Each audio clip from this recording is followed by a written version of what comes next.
बात यूक्रेन जंग की। 24 फरवरी 2022 को रूसी राष्ट्रपति व्लादिमीर पुतिन ने यूक्रेन में विशेष सैन्य अभियान की घोषणा की थी, लेकिन यूक्रेन ने सरेंडर करने के बजाय रूस के हमलों का करारा पलटवार किया। जंग को 3 साल से ज्यादा का वक्त बीत चुका है। जंग अभी भी जारी है। रूस की ताकत के सामने यूक्रेन कहीं नहीं है, लेकिन अमेरिका और नेटो के बलबूते उसने रूस का डटकर मुकाबला किया है। लेकिन अब बाजी पलटती जा रही है। जैसे ही अमेरिका की सत्ता ट्रंप ने संभाली, हालात बदल गए। ट्रंप ने साफ कर दिया, अगर मदद चाहिए तो हमें यूक्रेन के संसाधनों में हिस्सेदारी चाहिए। ऐसे में सवाल उठता है कि जिस अमेरिका ने जंग शुरू कराई, वही अब जंग को खत्म करने के लिए सौदेबाजी क्यों कर रहा है? क्या अमेरिका ब्लैकमेल पर उतर रहा है? क्या जेलेंस्की अमेरिका की चाल में फंस गए हैं? इसी मुद्दे पर एक डिबेट, लेकिन पहले एक रिपोर्ट देखिए।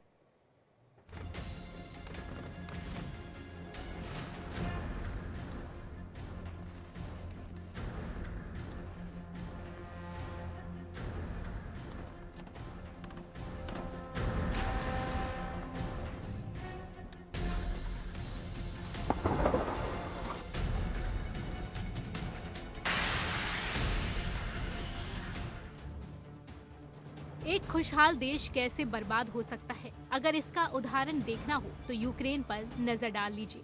सोवियत संघ से अलग होने के बाद यूक्रेन ने खूब तरक्की की। वहां की जनता बेहद खुश थी। लेकिन इस बीच यूक्रेन के राष्ट्रपति जेलेंस्की बन गए। इन जनाब का झुकाव धीरे धीरे अमेरिका की तरफ बढ़ने लगा। बस यही गलती यूक्रेन की बर्बादी की वजह बन गया।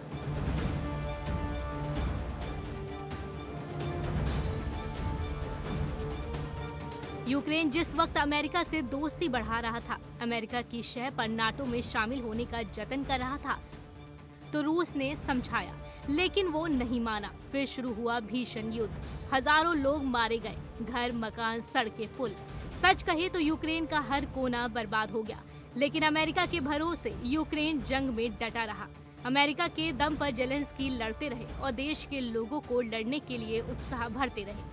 माना जा रहा था कि रूस 2 दिन में जंग जीत लेगा, लेकिन अमेरिका और नाटो देशों के सहयोग से जंग अब तक जारी है। मगर हुआ क्या? यूक्रेन बर्बाद हो गया। हजारों लोग मारे गए, हजारों देश छोड़कर चले गए। जिस वक्त रूस यूक्रेन जंग शुरू हुई तो अमेरिका में जो बाइडेन राष्ट्रपति थे। लेकिन अब अमेरिका में सत्ता बदली और यूक्रेन की मर्जी के बगैर रूस और अमेरिका ने सऊदी अरब में डील को लेकर बात कर ली। जेलेंस्की को बुलाया तक नहीं। अमेरिकी राष्ट्रपति ट्रंप ने यूक्रेन को मदद के बदले यूक्रेन के खनिज संसाधनों तक पहुंच के लिए समझौता करने का दबाव बना दिया। जेलेंस्की खूब भड़के, अमेरिका को खूब सुनाया, ट्रंप को सीधे चुनौती दी, यूरोपीय देशों को अपने साथ लेकर युद्ध लड़ने की कोशिश की। मगर अब साफ हो गया है कि रूस यूक्रेन युद्ध अब समाप्त होने जा रहा है और इसमें फायदा सिर्फ रूस को होगा। रूस यूक्रेन जंग को 3 साल हो गए, अब भी युद्ध बरकरार है, शांति की राह तलाशी जा रही है। लेकिन जिस अमेरिका ने ये जंग शुरू कराई थी, अब उसी अमेरिका के हाथों में जंग समाप्त कराने की कमान है। लेकिन सवाल ये भी है, डोनाल्ड ट्रंप ने चुनाव प्रचार के दौरान यूक्रेन जंग खत्म करने की बात कही थी, लेकिन अब वही ट्रंप जंग खत्म करने के लिए भी सौदेबाजी कर रहे हैं। वही सवाल ये भी है कि आखिर ये जंग अब किस मोड़ पर जा रही है। Bureau report, India daily. इस पर बातचीत करने के लिए बेहद खास मेहमान हमारे साथ जुड़ रहे हैं। मार्शल ओपी तिवारी जुड़ रहे हैं, डिफेंस एक्सपर्ट हैं। मेजर जनरल संजय मिश्र जुड़ रहे हैं, डिफेंस एक्सपर्ट हैं। और संजीव श्रीवास्तव, विदेश मामलों के जानकार, इस वक्त हमें ज्वाइन कर रहे हैं। आप सभी मेहमानों का बहुत बहुत स्वागत है। संजय मिश्र सर, आपसे शुरुआत कर रहे हैं। अमेरिका की भूमिका समझ नहीं आ रही सर। बाइडेन ने जंग शुरू कराई, अब ट्रंप कह रहे हैं कि हमें संसाधनों में हिस्सेदारी चाहिए। एक अमेरिका के हथियार बेचकर अमेरिका को अमीर बना गया, एक कह रहा है कि भाई नफा नुकसान के आधार पर रिश्ते तय होंगे। अब आपके यहां जो संसाधन है उसमें हमें आप दीजिए हिस्सेदारी, नहीं तो फिर हमारी आपकी कुछ नहीं।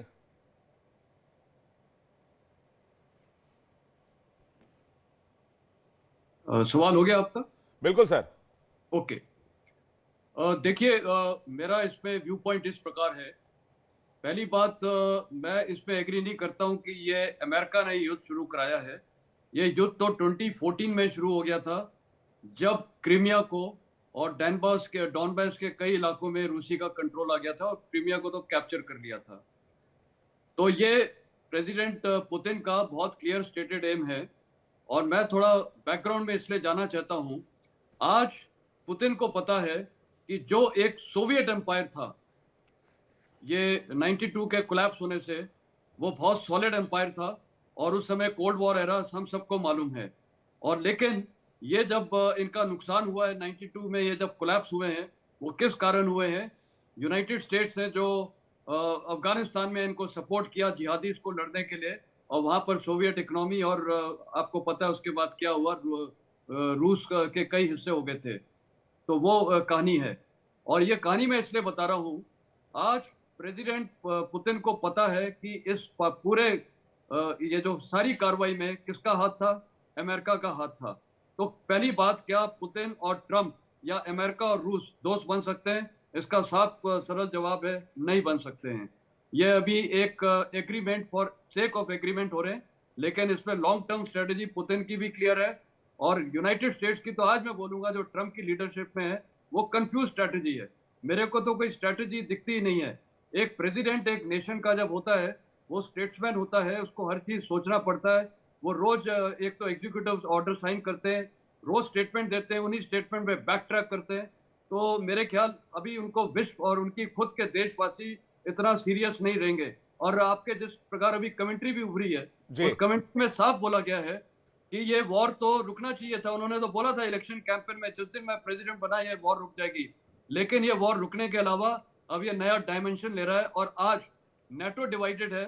और अगर कल 9/11 जैसे हादसा होता है अमेरिका के ऊपर, आज आप लिख के ले लेना, अमेरिका के साथ कोई देश खड़ा नहीं होगा, ना कोई नेटो देश होंगे। मैं अफगानिस्तान में जब खुद था, जब 2011 से 14 तक, जब ये वहां पर ये सेना थी, ये अमेरिकन सेना, उसमें 52 कंट्री शामिल थे जो असिस्ट कर रहे थे। 1945 सेकेंड वर्ल्ड वॉर के एंड होने से आज तक किसी भी अमेरिकन ने अकेले कोई भी लड़ाई नहीं की है और अमेरिका वो अकेले कर भी नहीं सकता। कारण ये है कि अमेरिका की जनता जब वो बॉडी बैग्स देखेंगी, जब लाशें आ रही हैं, तो अमेरिका की जनता, वहाँ जो भी प्रेसिडेंट है वो वियतनाम वॉर वगैरह का हमें पता है, उसके खिलाफ हो जाएंगे। तो अमेरिका दूसरों से लड़ाई करा रहा था, इसलिए नेटो वगैरह बना था और आज वही नेटो टूट रहा है। और ये किसके हित में है? रूस के हित में है। और ये जो नेटो अभी टूट रहा है, ये स्टेज आएगी कि नेटो का भी जी शेप सर, बदल जाएगा। जी। और मेरे को लगता है यूरोप अभी बिल्कुल अलग हो जाएगा और प्रेसिडेंट ट्रंप मेरे को लगता है अकेले हो जाएंगे, आइसोलेशन। अमेरिका अलग थलग पड़ जाएगा ट्रंप की नीतियों की वजह से। एक बड़ी इंपॉर्टेंट लाइन आपने कही, डोनाल्ड ट्रंप कंफ्यूज हैं।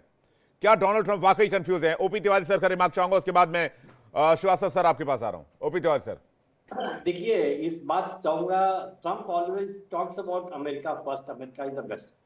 नाउ देखिए जरा, जिस तरीके से अमेरिका का टोटल इन्वेस्टमेंट एड के रूप में हो या वेपन के रूप में हो, यूक्रेन को पिछले 2.5 साल से बहुत ज्यादा सामान दिया जा चुका है।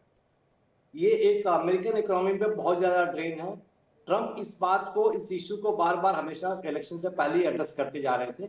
इस तरीके से हम किसी की मदद करते रहेंगे और जहां से हमें कुछ मिलेगा नहीं, तो ये अमेरिका की इकोनॉमी की स्थिति क्या होगी? America has to be on top, वो हमेशा कहते आ रहे हैं। तो ये जो उन्होंने भी क्लेम डाला है इनके रिसोर्सेज पर, जैसा मिनिस्टर साहब बता रहे थे कि यूक्रेन के पास काफी रिसोर्सेज थे, इतना अच्छा आगे चला गया था, लेकिन ये रिसोर्सेज का क्लेम तो डालेंगे, बिकॉज अभी यूक्रेन की क्षमता नहीं है कि वो रिपे कर सके। कैसे रिपे करेगा? कुछ और नहीं कर सकता, बल्कि अमेरिका के कंट्रोल में उसके रिसोर्सेज आएंगे। देखिए, ये हमेशा ऐसा ही होता है, अगर आप देश की बागडोर किसी कॉमेडियन के हाथ में दे देंगे, वो बिना सोचे समझे काम करेगा, यूक्रेन का नुकसान होगा। देखिए, यूक्रेन की 30% जनता, 1.2 करोड़ के आसपास वहां से डिस्प्लेस हो चुकी है। इनकी फौज कितनी खत्म हो चुकी है। अब थोड़ी देर दिखाने के लिए कुर्स्क में घुसे थे कि हम कुर्स्क को मेंटेन कर सकते हैं, तो रशिया ने अच्छी चाल करी, उनको वही रहने दिया और धीरे धीरे अपने आप ही सप्लाई लाइन बंद हो गई, दुखी हो गए, परेशान हो गए, वापस आने लगे। जबकि इसको, यूक्रेन को भली बात मालूम था कि वर्ल्ड वॉर 2 में भी जर्मन वहीं फंसी थी, कुर्स्क के वॉर में ही हारे थे। तो जिस तरीके ट्रंप ने कहा था कि ट्रंप वॉर बंद करा देंगे, तो वॉर बंद कराने की कोशिश तो अवश्य करेंगे। और मेरे ख्याल से यूक्रेन की सारी जनता भी इंतजार करी कि वॉर खत्म हो, बिकॉज यूक्रेन का सब कुछ खत्म हो चुका है, सब कुछ खत्म हो चुका है। और ये कहते हैं कि हमारी पूरी जनता हमारे साथ है, यूक्रेन की प्रेसिडेंट कहते हैं। ये तो जेलेंस्की गलत कर रहे हैं। अब जैसे ही कलेक्शन होगा तब उनकी असलियत सामने क्या आएगी। और इनका जो सपना था कि नाटो में जाना है, नाटो में जाके यूक्रेन को क्या गिरना था। अब नाटो कौन, नाटो का मोस्ट पावरफुल कंट्री जो सेंटर है न्यूक्लियस से ही अमेरिका है खाली, उसको ज्वाइन कराना था, ज्वाइन कराया नहीं, बल्कि इनको वो लड़ाते रहे। अब इनका एक ही फायदा, वो एक ही उन्होंने डेवलपमेंट किया है कि उनके पास जो ड्रोन डेवलपमेंट उन्होंने अपने अपने वॉर का निष्कर्ष के रूप में उन्होंने किया है। और अपनी फर्नीचर कंपनी में ड्रोन बना रहे हैं और थोड़ा दिमाग लगा के, और they create a nuisance across the border into Russia. लेकिन अभी रशिया की जब स्ट्राइक, जैसे कि अमेरिका की सप्लाई, वेपन सप्लाई बंद हो जाएगी और रशिया की स्ट्राइक जो मेजर एयर स्ट्राइक जो करेगा, बिकॉज ये got full air superiority over Ukraine, जो मेजर स्ट्राइक करेगा तो काफी कुछ डैमेज करेगा। और लगता था कि रशिया ये नहीं चाहता था कि उनके सिविल इंफ्रास्ट्रक्चर या कुछ ज्यादा डैमेज करे ताकि लोग परेशान हो। लेकिन अगर मजबूरी आ जाएगी तो उसको करना पड़ेगा। और पिछले 25-30 दिनों से वो दिखा रहा है कि अंदर अंदर शहर में जाके भी वो डिस्ट्रॉय कर रहा है, तो वो भी दुखी हैं। तो जिस तरीके से इन्होंने कहा था कि हम वॉर बंद कर देंगे, तो ट्रम्प वॉर बंद कभी कर सकते हैं जब रशिया के टर्म्स पे ही, रशिया भी नहीं मानने वाला है कि हम वापस जाएंगे। Russia will maintain the 20% territory जो उन्होंने ऑक्यूपाई किया है यूक्रेन का, वो तो अपने पास रखेंगे, उसी टर्म्स एंड कंडीशन पर होगा। अब ये प्रेशर जो होगा, ये प्रेशर जो होगा इनके ऊपर है और यूक्रेन की जनता के ऊपर है, ताकि किसी तरह से अगला इलेक्शन कराए और उनको हराए, अगर जेलेंस्की उनकी बात नहीं मानते हैं तो। ट्रम्प तो जो करते हैं कहते हैं, वो करते हैं किसी रूप में। नहीं, नेशन फर्स्ट की बात जो वो कर रहे हैं, क्या इसके पीछे कई वो मिस्टेक्स भी करते जा रहे हैं जो अमेरिका के लिए सही नहीं है? ये भी डिबेट में जरूर हम इस पर चर्चा करेंगे। और जो बात मिश्रण सर ने कही, जो बात अभी तिवारी सर ने कही, संजीव श्रीवास्तव जी के पास में जा रहा हूं। श्रीवास्तव जी, आपको क्या लगता है जो बात दोनों पैनलिस्ट यहां पर कह रहे हैं, क्या ओवर कॉन्फिडेंस की वजह से डोनाल्ड ट्रंप एक के बाद एक मिस्टेक करते जा रहे हैं?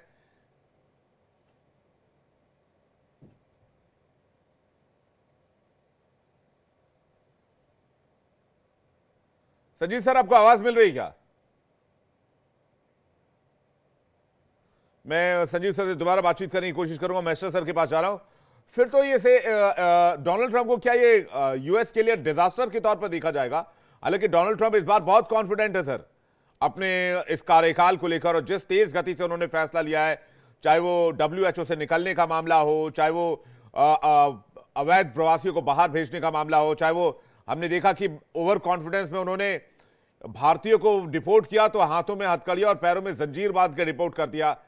इसके इंपैक्ट तो होंगे, इस इंपैक्ट से वो बच नहीं पाएंगे। इस पर हम कभी और चर्चा करेंगे। लेकिन यूक्रेन वाले मैटर पर गलती कहां हो रही है डोनाल्ड ट्रंप से? देखिए, जहां तक यूक्रेन का सवाल है, इसको अगर आप विस्तार से देखिए, रशिया का एम क्या है, यूक्रेन का एम है, पहले हम वो समझते हैं। रशिया का एम 1950 में जब स्टालिन प्रेसिडेंट थे रूस के या सोवियत एम्पायर के, उनका बहुत क्लियर मुद्दा था जो यूक्रेनी लोग हैं उनका कल्चर और उनको खत्म करना। ये सबको पता है। 1950 में 53 में स्टालिन मर गया और तब यूक्रेनी सेना ने एक UIA फोर्स खड़ी की थी, यूक्रेनियन इंसर्जेंट आर्मी, इनसे लड़ने के लिए। तो कहने का मतलब है रूस और यूक्रेनियन, वेस्ट यूक्रेन जो मैं बोलता हूँ, जो एक्चुअल यूक्रेनियन है, उनके बीच में ये झगड़ा है और ये हमेशा रहेगा। और ये मुद्दा बेसिकली ये था। दूसरा मैं ये एक और बोलना चाहूंगा, जब ये सोवियत यूनियन टूटा था उसके बाद न्यूक्लियर वेपन्स कई यहाँ पर थे, क्या नाम है, यूक्रेन की टेरिटरी में सारे न्यूक्लियर वेपन्स खत्म किए गए वहां पर, और ये सारी प्रोडक्शन फैसिलिटी रूस में गई। ये यूक्रेन क्यों माना था? सिक्योरिटी गारंटीज एक्सपेक्टेड थी कि ये आज अगर यूक्रेन के पास न्यूक्लियर वेपन्स होते तो ये युद्ध होता ही नहीं शुरू। तो ये नंबर 2 पॉइंट ये है।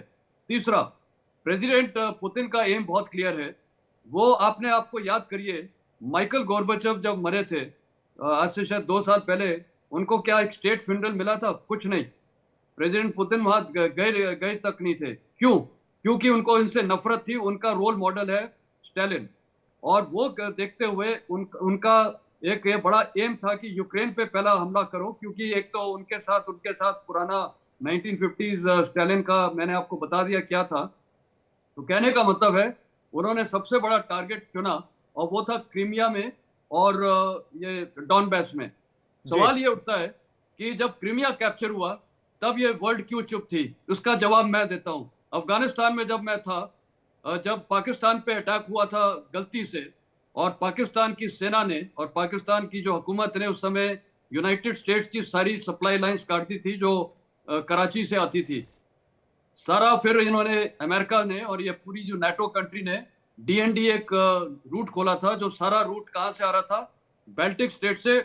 और सोवियत यूनियन ने नाटो को अपनी टेरिटरी में एक एयरबेस, उलियानोवोस्टोक एयरबेस दिया था 3 साल के लिए। नाटो फोर्सेस वहां डिप्लॉयड थे और वो ट्रांजिट बेस था।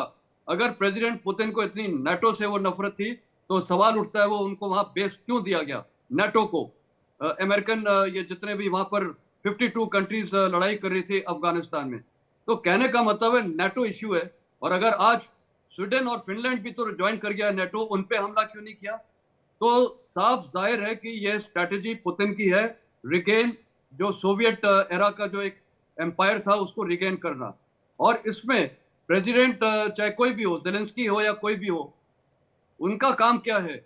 आज उनके देश पे अगर हमला हो रहा है तो क्या वो लड़ेंगे नहीं? नेचुरल है, आज मेरे देश पे हमला कोई करके देखे, पूरा देश लड़ेगा और आखिरी दम तक लड़ेगा। बिल्कुल सर। जेलेंस्की तो एक लीडर है, चाहे वो एक्स होता लीडर या वाई होता, क्या वो जाके आत्मसमर्थन करता रूस को? बिल्कुल नहीं। कोई भी जिसमें घमंड है अपने देश के प्रति। और मैं इंडियन आर्मी में फॉरेन डिवीजन में पोस्टेड था, मेरे साथ यूक्रेनी ऑफिसर्स यहाँ पर दिल्ली में थे, हर इनकी एम्बेसी में भी जाते थे हम सब एम्बेसीज में। मैं आपको बता रहा हूँ यूक्रेन और रूस के बीच में जी। जो ऑफिसर्स को मिलता था, उनके बहुत ही ऐसे रिश्ते थे जो इंडिया और पाकिस्तान के साथ थे, हमारे बीच में थे। तो कहने का मतलब है वो एक नफरत है, हेट्रेड है। और रूस का पूरा एम बहुत क्लियर था। प्रेसिडेंट बाइडेन ने जो किया उसको वक्त बताएगा, हिस्ट्री बताएगा, और उनको सबको पता है। जी। आज अमेरिका ने जो किया है, आप देखिए, सीरिया को उन्होंने कंट्रोल कर दिया, चाइना को कहां कर दिया, और जो भी देखा जाए रशिया आइसोलेट हो गया था, काफी चीजें की हैं। आज प्रेसिडेंट ट्रंप तो बिल्कुल उल्टी गलती कर रहा है। इनका देश, आपने अच्छा सवाल उठाया है कि क्या अमेरिका में वो make in America great again, मैं बोलूंगा ये पॉलिटिकल स्टंट है। ये make in America great again ये है कि जो वहां व्हाइट्स हैं उनको रियलाइज करना कि जो नॉन व्हाइट्स आ गए, जैसे इंडियंस हैं या बाकी देशवासी हैं, वो आपके देश को हड़प जाएंगे। पॉलिटिकल स्टंट है वो, वोट बैंक के लिए। आज उन्होंने किया क्या है? जी। इलीगल इमिग्रेंट्स कितने निकाल दिए हैं? वो जी सर। इलीगल इमिग्रेंट्स सारे निकाल सकते हैं? बिल्कुल नहीं। नहीं सर, बिल्कुल। तो मैं बहुत क्लियर हूं जी। कि ये अपने नेशन को पता नहीं वक्त बताएगा कि ये कितना। तो डोनाल्ड ट्रंप, बिल्कुल, डोनाल्ड ट्रंप के जो ये जो स्टेप्स हैं या फिर जो भी वो फैसले ले रहे हैं, या तो जल्दबाजी में या ओवर कॉन्फिडेंस में या फिर कंफ्यूज है। मैं इसमें संजीव जी का रिमार्क चाहूंगा, उसके बाद ओपी तिवारी सर आपके पास आ रहा हूं। संजीव जी हमारे साथ फिर से जुड़ गए। Sanjeev ji, over to you. Thank you sir. देखिए विवेक जी, किसी कंपनी के सीईओ की जो कार्यशैली होती है और किसी राष्ट्र के नेता की, एक स्टेट्समैन की जो कार्यशैली होती है, उसमें बहुत फर्क होता है।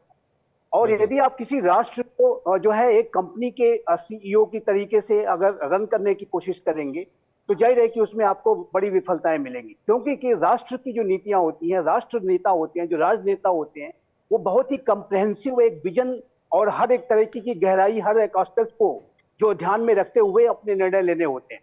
आप सिर्फ day to day transactional basis पर, कॉस्ट बेनिफिट एनालिसिस के आधार पर कभी कुछ करेंगे, कभी कुछ करेंगे, और समय समय पर यू टर्न करेंगे, लोगों को इस तरीके से अनिश्चितता में रखेंगे, तो उससे आपके अपने राष्ट्र का जो अहित होगा, पूरे आपके अलायंस जो नाटो का अलायंस है उसका अहित होगा, और जाहिर है कि पूरे विश्व में एक अस्थिरता की स्थिति बनेगी, जो कि दिख रही है। तो ये जो इस तरीके का जो अप्रोच है, ठीक है, ये एक अनकन्वेंशनल अप्रोच है, लेकिन अनकन्वेंशनल अप्रोच इलॉजिकल नहीं होना चाहिए।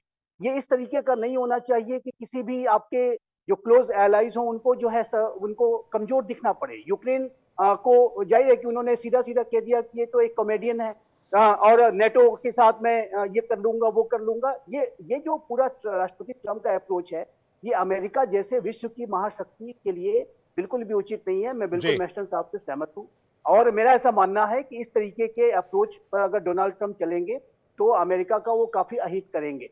और ऐसे में जो उनका जो अलायंस है, जो कि नेटो अलायंस है, जिसको कि कमजोर करने की राष्ट्रपति पुतिन की जो है वो ख्वाब रहा है, मंशा रही है, वो तो राष्ट्रपति पुतिन उसमें सफल होते जा रहे हैं। उन्होंने कुछ बिना किए हुए ही नेटो अगर इतना कमजोर और डिवाइडेड हो जाएगा, यूक्रेन की स्थिति एक कॉमेडियन की जैसी हो जाएगी, तो फिर तो ये रशिया को आपने जो प्लेटर में रख करके जीत दे दी, you gave victory to Russia on a platter, जिसको मैं कहूं। तो ये जो चीज है ना, इससे आपको बचना होगा, अमेरिका जैसे राष्ट्र को बचना होगा। जी। दूसरा, जहां तक इमाइग्रेशन का प्रश्न है, United States of America nation of immigration, immigrants के रूप में जाना जाता है।